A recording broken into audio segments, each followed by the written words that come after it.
नमस्कार साथियों, मैं आपका भाई पुष्पेंद्र कुमार लेके आया हूँ जीके जीएस की एक और न्यू बेहतरीन क्लास बहुत ही ज़्यादा इम्पोर्टेंट है। तो क्लास में अंत तक बने रहिएगा दोस्तों। अगर क्लास आपने पूरी नहीं देखी तो आप कुछ ना कुछ लॉस कर देंगे दोस्तों। तो क्लास को अंत तक देखें, कहीं भी स्किप करके ना देखें वीडियो को। वीडियो बहुत ही इंपॉर्टेंट है।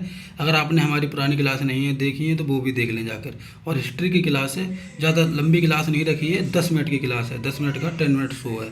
तो चलते हैं, पहले हमने गुप्त वंश को लिया है तो चलते हैं गुप्त वंश की ओर। पहला क्वेश्चन क्या है, गुप्त वंश के शासन की अवधि कब से कब तक थी? तो आपको पता होगा गुप्त वंश के शासन की अवधि लगभग 275 से 550 ईस्वी तक थी। कब से कब तक थी? 275 से 550 ईस्वी तक थी। समुद्रगुप्त भारत का क्या कहा जाता था? तो समुद्रगुप्त भारत का नेपोलियन कहा जाता था। क्या कहा जाता था? समुद्रगुप्त भारत का नेपोलियन कहा जाता था। क्या कहा जाता था? समुद्रगुप्त भारत का नेपोलियन कहा जाता था। चलते हैं क्वेश्चन नंबर अगले की ओर। अगला क्वेश्चन क्या कहता है, चंद्रगुप्त द्वितीय का एक अन्य नाम भी था। तो आपको पता होगा चंद्रगुप्त द्वितीय का क्या नाम था? अन्य नाम देवगुप्त था। क्या नाम था दोस्तों? देवगुप्त था। ध्यान रहे, क्या नाम था दोस्तों? देवगुप्त था। अगर दोस्तों आपने हमारा चैनल अभी तक सब्सक्राइब नहीं किया है तो चैनल को सब्सक्राइब कर लें, गुरु रोजगार विद गुरुजी भट्ट, और ताकि कोई भी हमारा वीडियो आए तो आप तक सबसे पहले पहुंचे। इंपॉर्टेंट क्लास लेके आता हूं, चुनिंदा क्वेश्चन लेके आता हूं दोस्तों। अगर आपने हमारे पुराने वीडियो नहीं देखे हैं तो वो भी जाकर देख लें। अगर वीडियो अच्छी लग रही हो तो वीडियो को लाइक भी कर दें। ध्यान रहे दोस्तों, चलते हैं अगले क्वेश्चन की और। अगला क्वेश्चन क्या कहता है, इलाहाबाद का स्तंभ लेख प्रयाग प्रशस्ति किससे संबंधित है? तो आपको पता होगा समुद्रगुप्त से संबंधित है। किससे संबंधित है? समुद्रगुप्त से संबंधित है। किससे? समुद्रगुप्त से। ध्यान रहे दोस्तों, होड़ों का आक्रमण किस काल में हुआ था? तो आपको पता होगा गुप्त काल में हुआ था। किस काल में हुआ था दोस्तों? गुप्त काल में हुआ था दोस्तों। इस चीज़ का ध्यान रहे आपको। होड़ों को किसने पराजित किया था? तो आपको पता होगा स्कंदगुप्त ने पराजित किया था। किसने किया था? स्कंदगुप्त ने पराजित किया था दोस्तों। इस चीज़ का आपको ध्यान रहे। नोट्स बनाते चलें साथ साथ। अगर आपने नोट्स अभी तक नहीं बनाया तो नोट्सों को बनाना स्टार्ट कर दें, प्रारंभ कर दें, ताकि आने वाले किसी भी एग्जाम में आपको समस्या का सामना ना करना पड़े। और बहुत ही इंपॉर्टेंट वीडियो बनाए मैंने, पुराने 13 वीडियो पड़े हुए हैं, बहुत ही इंपॉर्टेंट है और बहुत ही चुनिंदा क्वेश्चन है उसमें। परीक्षाओं में आने वाले क्वेश्चन हैं सारे, जो परीक्षा में प्रीवियस ईयर है क्वेश्चन, वो सारे क्वेश्चन हैं उसमें, देख सकते हैं आप जाकर। तो चलते हैं अगले क्वेश्चन की और। अगला क्वेश्चन क्या कहता है, होड़ों को किसने पराजित किया था दोस्तों? स्कंदगुप्त ने पराजित किया था। मेहरौली का लौह स्तंभ, मेहरौली का लौह स्तंभ नामक किस शासक ने बनवाया था? तो आपको पता होगा किस शासक ने बनवाया था? चंद्र नामक शासक यानी संभवतः चंद्रगुप्त द्वितीय ने बनवाया था। किसने बनाया था? चंद्र नामक शासक था जिसका नाम था चंद्रगुप्त द्वितीय ने बनवाया था। नवरत्न गुप्त शासक। एक चीज़ और बता दें दोस्तों, चंद्रगुप्त द्वितीय का नाम क्या था? दूसरा नाम, अन्य नाम क्या था? तो आपको पता होगा विक्रमादित्य के नाम से प्रसिद्ध था। विक्रमादित्य नाम था इसका दूसरा। नवरत्न गुप्त शासक चंद्रगुप्त द्वितीय के, किसके नवरत्न थे? वो गुप्त शासक चंद्रगुप्त द्वितीय के दरबार की शोभा बढ़ाते थे। किसके बढ़ाते थे? गुप्त शासक था चंद्रगुप्त द्वितीय यानी विक्रमादित्य के दरबार की शोभा बढ़ाते थे। कौन बढ़ाते थे? नवरत्न। कौन थे? नवरत्न, जो शोभा बढ़ाते थे।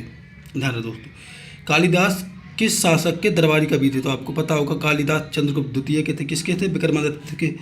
ध्यान रहे दोस्तों, चंद्रगुप्त द्वितीय को ही विक्रमादित्य कहा जाता था दोस्तों। इस चीज़ का आपको ध्यान रहे। गुप्त सभ्यता की स्थापना। तो आपको पता होगा गुप्त सभ्यता की स्थापना, गुप्त सभ्यता की स्थापना कब हुई थी? तो आपको पता होगा चंद्रगुप्त प्रथम ने की थी। किसने की थी? चंद्रगुप्त प्रथम ने की थी। ध्यान रहे दोस्तों, चलते हैं अगले क्वेश्चन की और। अगला क्वेश्चन क्या कहता है, प्राचीन भारत में गुप्त वंश का शासनकाल, प्राचीन भारत में गुप्त वंश का शासनकाल स्वर्ण युग को कहा जाता है। किस युग को कहा जाता है? गुप्त वंश में प्राचीन भारत में गुप्त वंश का शासनकाल किस युग को कहा जाता है? तो आपको पता होगा स्वर्ण युग को कहा जाता है। ध्यान रहे दोस्तों, गुप्त काल में सोने के सिक्कों को दीनार कहा जाता था। गुप्त काल में सोने के सिक्कों को क्या कहा जाता था? दीनार कहा जाता था। गुप्त काल के चांदी के सिक्कों को क्या कहा जाता था? तो आपको पता होगा रूपक कहा जाता था। क्या कहा जाता था? रूपक कहा जाता था दोस्तों। क्या कहा जाता था? रूपक। हरिसेन किसका राजकवि था? तो आपको पता होगा हरिसेन किसका राजकवि था दोस्तों? तो आपको पता होगा समुद्रगुप्त का था। किसका था? समुद्रगुप्त का था दोस्तों। और दोस्तों क्लास में अंत तक जरूर बने रहिएगा, ताकि किसी भी वीडियो में और कहीं भी दिक्कत ना होगा। बीच में आप, अगर बीच में आप क्लास छोड़ देंगे तो आगे के जो क्वेश्चन होंगे उनमें आपको समस्या होनी है। अगर मान लो वही क्वेश्चन आ गए वीडियो वहाँ पर एग्जाम में तो आपको समस्या तो होनी है। तो आपको क्लास में अंत तक रहना है दोस्तों। अगर आप क्लास में अंत तक नहीं रहते हैं, अगर वो क्वेश्चन एग्जाम में आ जाते हैं तो आपको समस्या का सामना करना पड़ सकता है। तो जिसको आते होंगे वो तो कर देगा, जिसको नहीं आते होंगे, जिसने क्लास पूरा देखा हो उसको आते होंगे, जाहिर सी बात है। जिसने नहीं देखा होंगे, और क्लास को 1 से 2 बार जरूर देखें ताकि रिवाइज हो जाए दोबारा से। ज़्यादा बड़ी क्लास नहीं लेके आ रहा हूँ, 10 से 15 मिनट की क्लास है, कोई 10 मिनट की है, कोई 8 मिनट की है, कोई 20 मिनट की, कोई 25 मिनट की है, सब 2 घंटे के अंदर क्लासें हो जाएंगी। इसलिए ज़्यादा लंबी क्लास नहीं रख रहा हूँ, छोटी क्लास रख रहा हूँ। गुप्त काल में सोने के सर्वाधिक सिक्के चलाए गए थे। किसके? सोने के सिक्के, सर्वाधिक सिक्के जारी किए गए थे गुप्त काल में, ध्यान रहे दोस्तों। हरिसेन का राजकवि था। हरिसेन किसका राजकवि था दोस्तों? तो आपको पता होगा समुद्रगुप्त का था। किसका था? समुद्रगुप्त का था।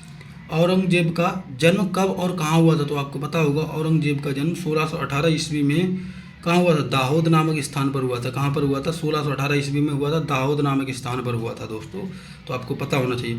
जजिया कर पुनः किस मुगल बादशाह ने, यानी किसके शासनकाल में लागू किया गया था? तो आपको पता होगा औरंगजेब के शासनकाल में लागू किया गया था। किसके शासन में?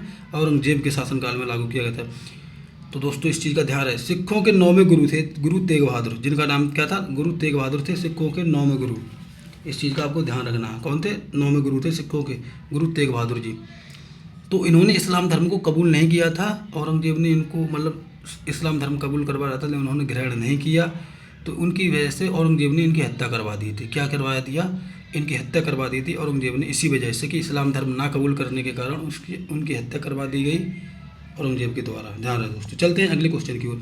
बीबी का मकबरा, यानी इसको द्वितीय ताजमहल भी कहा जाता है। बीबी का जो मकबरा है वो औरंगजेब ने अपनी पत्नी रबिया उद दौरानी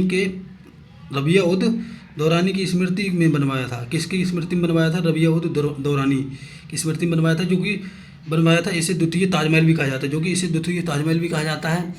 उसके बाद बनवाया गया था। इसलिए दिल्ली के लाल किले में मोती मस्जिद का निर्माण किस शासक ने कराया था? तो आपको पता होगा औरंगजेब ने कराया था। किसने कराया था दोस्तों? औरंगजेब ने कराया था दोस्तों। संगीत पर प्रतिबंध किसने लगाया था? तो आपको पता होगा संगीत पर प्रतिबंध भी औरंगजेब ने लगाया था। किसने लगाया था दोस्तों? औरंगजेब ने लगाया था। चलते अगले क्वेश्चन की ओर। अगला क्वेश्चन क्या कहता है? प्रथम आंग्ल मैसूर युद्ध कब हुआ था? तो आपको पता होगा कब हुआ था दोस्तों, और इसमें किसने विजय प्राप्त की थी और किसको परास्त किया गया था? तो आपको पता होगा प्रथम आंग्ल मैसूर युद्ध 1767 में से 1769 के बीच में हुआ था। तो दोस्तों आपको पता होगा हैदर अली और अंग्रेज़ों के बीच हुआ था। हैदर अली ने पूर्णतः अंग्रेज़ों को परास्त कर दिया था। अंग्रेज़ों को पूरी तरह हार मिल का सामना करना पड़ा था और हैदर अली ने इसमें विजय प्राप्त की थी दोस्तों। इस चीज़ का आपको ध्यान रहे। ईस्ट इंडिया कंपनी की स्थापना कब हुई थी? तो आपको पता होगा ईस्ट इंडिया कंपनी की स्थापना कब हुई थी?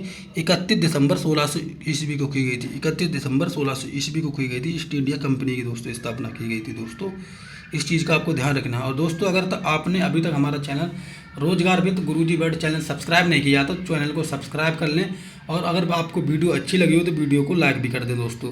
और एक प्यारा सा कमेंट जरूर छोड़ दें कि अगला वीडियो किस टॉपिक पे चाहिए। ज्योग्राफी, इकोनॉमिक्स, मैथ, जिस पे भी चाहिए आपको मैं उस टॉपिक पे लेकर हाजिर होऊंगा। और जल्दी ही हम मैथ की क्लासेस स्टार्ट करने जा रहे हैं।